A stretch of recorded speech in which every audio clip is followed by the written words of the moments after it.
The case of firefighter Robert Poynter in 2016 sent shockwaves through the small town of Royse and all of Texas. Despite efforts to mislead the investigation, police quickly uncovered the truth and brought justice. On September 9, 2016, around 10:45 p.m., a woman made a desperate call to emergency services. She was screaming that her husband had hurt his head and needed help. The dispatcher struggled to get the exact location but eventually provided enough details for patrol cars to be sent. The officers arrived at about 11 p.m. at a strange crime scene on County Road 2595 in Hunt County, Texas, about an hour northeast of Dallas. From the darkness, a barefoot woman covered in mud ran toward the police car, waving her arms. There was no one else around on this lonely road. Two of the responding officers had body cameras that recorded the events and helped dispatchers keep track of the situation in real time. That night, both cameras were turned on. The officers found a man in the driver's seat of a Jeep with a serious head injury. The woman, who introduced herself as Chacey Poynter, said the man was her husband, Robert Poynter. She explained that he had come to help her after her Jeep got stuck in the mud. Chacey looked completely shaken, struggling to breathe, and clearly in shock from what had just happened. The officers tried to calm her down and asked her gently about the incident. Chacey struggled to explain how her husband Robert was shot by an unidentified tall man in black clothes as he was attempting to drive her Jeep out of the deep mud. She was standing on the side of the road at the time, so she only heard the sound of the shot being fired and did not see it happen. Following the shooting, Chacey hopped inside the Jeep, raised Robert's head, and continued yelling his name until her palm began to fill with his blood. Sergeant Shane Meek asked Chacey how she and her husband ended up on that quiet road so late at night. While sitting in the back seat of the patrol car, she explained that they had planned to meet at a Jack in the Box fast food joint for a nice evening together. However, she missed her turn and ended up on a muddy back road. She texted Robert for help and sent him her location. That night, the road was still wet and bumpy after the rain. Robert was on the phone with her while he drove to help. When he got there, he couldn't park close to her Jeep because the ruts were too deep. Chacey met him and they walked back to her Jeep together. She stayed by the road while Robert got in the Jeep to try and back it out. That's when she heard the gunshot. Police officers examined the crime scene. Robert was found sitting in the driver's seat. He had a bullet wound on the right side of his head, and a shotgun shell was lodged in his skull. Sergeant Meek quickly identified some inconsistencies in Chacey's story. The bullet entered from the right, which was unusual if someone had shot from the bushes on the left. When asked if she saw anyone with a weapon, Chacey said no. Although Sergeant Meek felt sorry for her, he was confused by what she was saying and what he observed. Officers began to doubt that Chacey might know more than what she was saying. Initially, her excessive talking seemed to result from shock. However, Sergeant Meek noticed that her heavy breathing only started when he asked her direct questions, making it seem like she was acting. The blood on her hands and face suggested she was very close to Robert when he was shot, but she said she only got the blood on her after touching him. As the conversation with the police continued, Chacey's story began to change. Her explanations didn't seem believable, so Sergeant Meek chose to question her more thoroughly. The police were confused. Why would a stranger hiding in the shadows suddenly come out and shoot someone without any clear reason? This kind of crime didn't add up for the investigators. But whoever the shooter was, what motive could they have for wanting Robert Poynter dead? Robert Poynter, known as Bob, grew up in the beautiful town of Utica, Michigan, but he always felt Texas was home since he had built his life there. He was a loving husband and father, as well as a respected leader in his community. He was described as a fun-loving person. After graduating from the Frisco Fire Academy, Bob began his career and, at 47, he became a firefighter paramedic at the University Park Fire Department in Dallas. He had been a firefighter for almost 20 years and had attained the rank of captain. During Hurricane Katrina in 2005, he participated in the relief efforts. He was a committed public servant and a skilled firefighter. Robert and his wife Amy were happily married for 20 years. They had been together since high school and had plans to grow old together. During their marriage, they welcomed two lovely daughters, Natalie and Nicole, who were both adults by the time Robert passed away. Sadly, after their 20-year anniversary, their relationship started to fall apart. Robert began spending more time on the phone with someone else and was often away from home without clear reasons. Nicole eventually found out that her father had a second cell phone. It became obvious that Robert was seeing another woman. He admitted it and decided to file for divorce from Amy. The other woman was Chacey. Chacey grew up in Texas. She worked as a surgical assistant and implant coordinator in a dental office. But her true love was baking. She ran a cake business called Fabulously Frosted. She met Bob, who was married, through a mutual friend. Despite their 18-year age difference, they clicked right away. Bob started spending more time with Chacey, which affected his marriage. At just 20 years old, she was drawn to the tall, rugged man and decided she wanted to marry him no matter what. Those close to Robert claimed that Chacey pursued him until he left his family.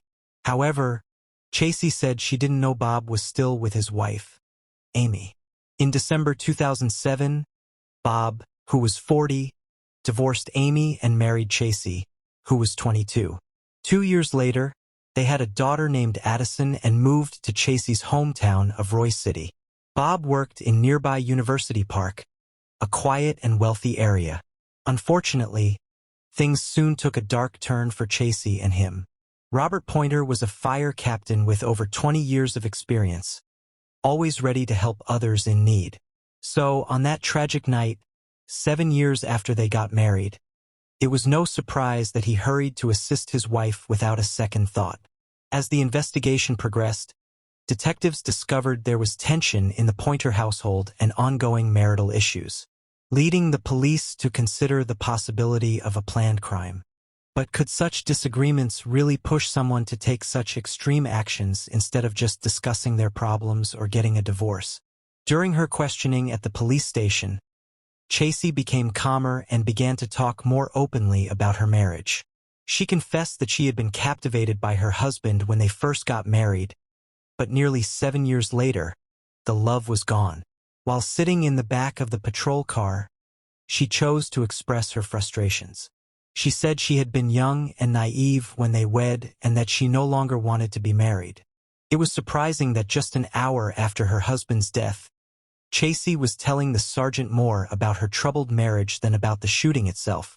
Her account kept changing and adding details that didn't seem to fit. She mentioned that her husband had been harsh with her and even threatened to take their daughter away, seemingly to hurt her as much as possible. Chacey explained that about 3 years into their marriage, they began to drift apart. They started sleeping in separate bedrooms, and she felt that Robert didn't love her as he should because he still had feelings for his ex-wife. After sharing her story and wiping away her tears, she spoke more about Robert. She claimed he had a temper and was taking testosterone and steroids for low testosterone, which she said made him aggressive.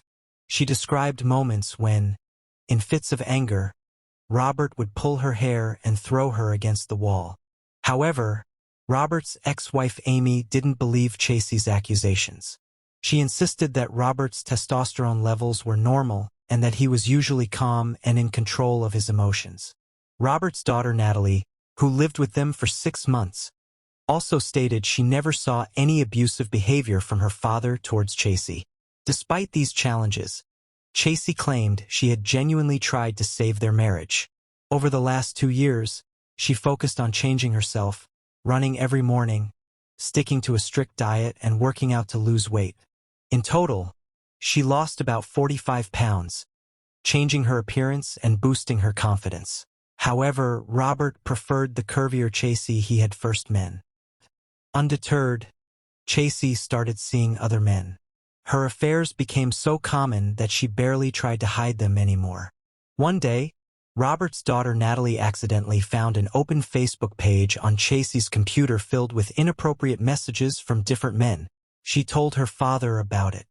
During Robert's night shifts, Chacey often left for hours, leaving Natalie and her 4-year-old sister alone at home. Concerned, Robert filed for divorce, but ultimately, he never went through with it. He wanted to save the marriage because, having already gone through one divorce, he didn't want to lose his third daughter. It was very important to him to be involved in her life and watch her grow up. Still, in an effort to protect himself, he placed a security camera at the front door to catch Chacey with one of her boyfriends. Just 12 days before his death, he noticed a strange man at his doorstep. That prompted Robert to contact a lawyer about proceeding with the divorce. On the night Robert passed away, Sergeant Meek felt that Chacey was hiding important details, and the ongoing questioning only strengthened his suspicions. Although she wasn't arrested, the police explained her rights to her. Chacey kept talking, recounting her activities before meeting her husband on September 9th. That's when she mentioned a new name, Michael Garza. She admitted that she had visited Michael that afternoon and confessed they often spent time together and sometimes got intimate. Initially, Chacey said Michael was out of town when her husband was killed, but then her story changed again. Suddenly, she hinted that Michael might have been involved, but that idea quickly fell apart too. Then she claimed they were planning a prank on Robert, which was never intended to lead to his passing. Chacey started her affair with Michael Garza after they met on Facebook in the summer of 2016. Even though she was married, she didn't try to hide her affairs and often shared personal photos with her new partners. Robert knew about her actions and had expressed his frustrations to his firefighter friends. Despite everything, he still wanted to save their marriage. He even took Chacey and their daughter on a trip to Mexico, but it ended with more arguments. After returning, Robert sought a way out, writing to his lawyer about how Chacey was against a divorce due to a prenuptial agreement that would leave her with nothing. Soon after Chacey talked to Sergeant Meek about her relationship with Michael Garza, she was taken to the Royse City Police Department for more questioning by Detective Michael Burke. The interrogation started at 2:20 a.m. and went on for 8 hours. As Chacey spoke, she seemed more like a person of interest than a grieving wife. She claimed to love Robert despite their issues and her relationships with other men, including Michael. Eventually, she provided more details about Robert's passing, repeating her story about a tall figure in dark clothing in front of her Jeep, but saying she couldn't see much else. Detective Burke was skeptical of her story. He found it hard to believe that a stranger would randomly shoot Robert and let her escape without harm. He challenged her, pointing out that Robert had been shot from the right side, which didn't match her claim about an unknown person hiding to the left. After 2 hours of questioning, Detective Burke finally got her to admit it was Michael. Feeling trapped, Chacey changed her story completely. She explained that she had told Michael about Robert's temper and how he had threatened her. After her confession, she cried, insisting that she never wanted Robert to die. She just wanted him to understand the pain he had caused her. Once she calmed down, Chacey shared more details, admitting that Michael Garza had been with her on the night of the crime. She said their plan was to confront Robert outside the fast food joint Jack in the Box and tell him to leave her alone. However, her story quickly changed again, and she claimed there was no real plan and that she had no idea what Michael intended to do. At the time, she was on the phone with Robert, making up a story about her being lost. Michael guided her to turn onto County Road 2595. Now, she was saying that Michael had set them up, and she was just an innocent victim in this situation. Chacey recalled that Michael told her to back her Jeep around the first corner and ask Robert for help, even though her Jeep wasn't stuck. The day after her husband's passing, Chacey was arrested for conspiracy to commit a crime. Their daughter went to stay with Chacey's mother. Detectives now needed to find the person Chacey claimed had shot Robert. On September 15, 2016, just 5 days after her arrest, Captain Robert Poynter was buried. The funeral was a formal event, attended by firefighters from all over Texas. As the investigation continued, detectives found important evidence.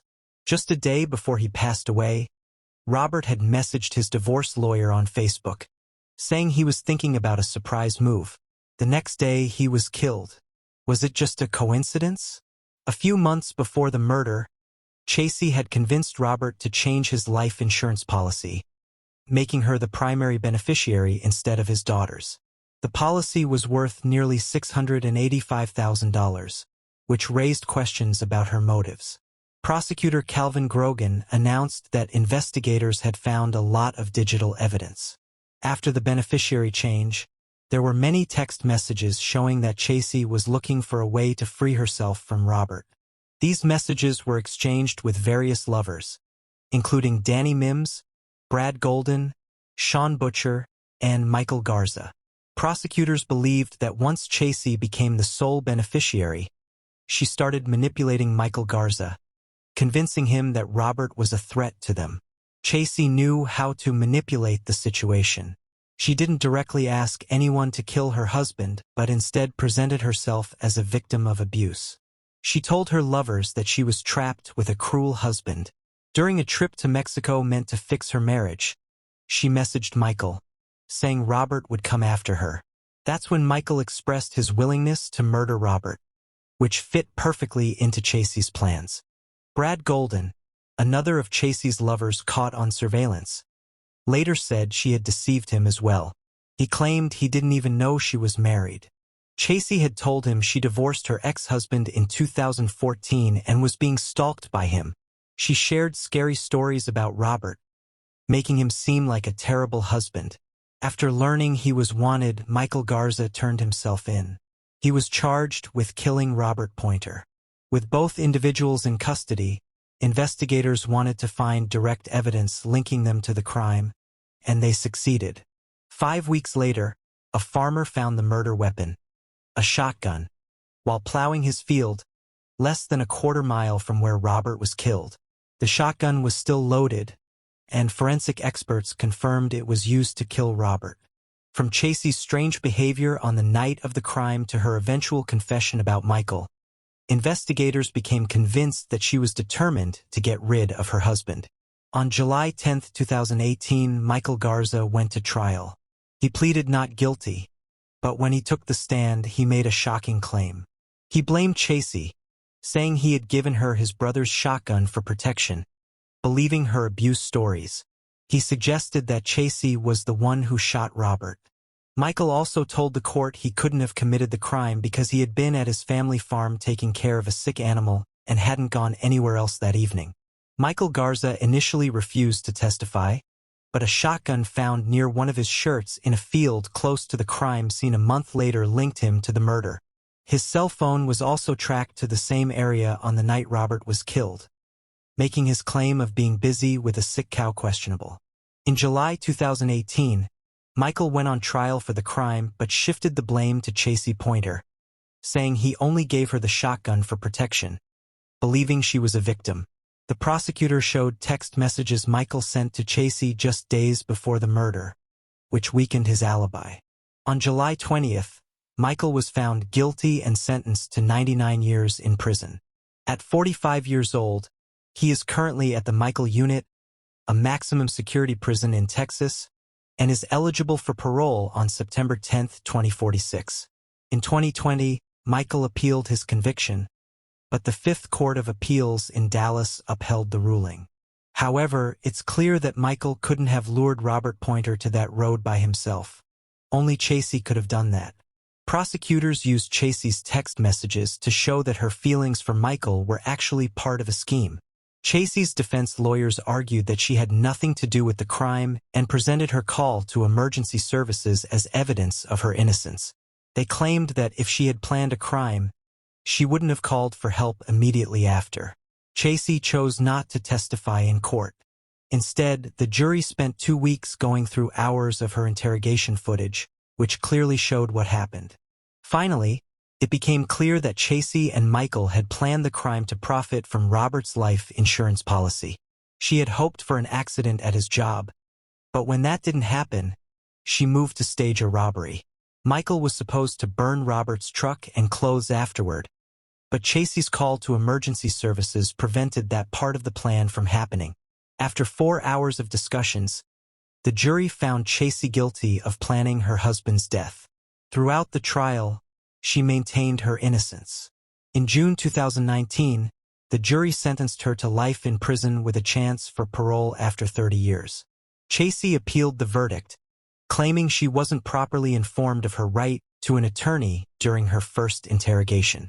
In 2021, her appeal was denied, and her original sentence was upheld. She is now serving her life sentence at the Christina Melton Crane Unit in Gatesville, Texas, and will be eligible for parole on September 9, 2046. Chacey filed another appeal, but in May 2021, the Texas Court of Appeals reaffirmed the original ruling.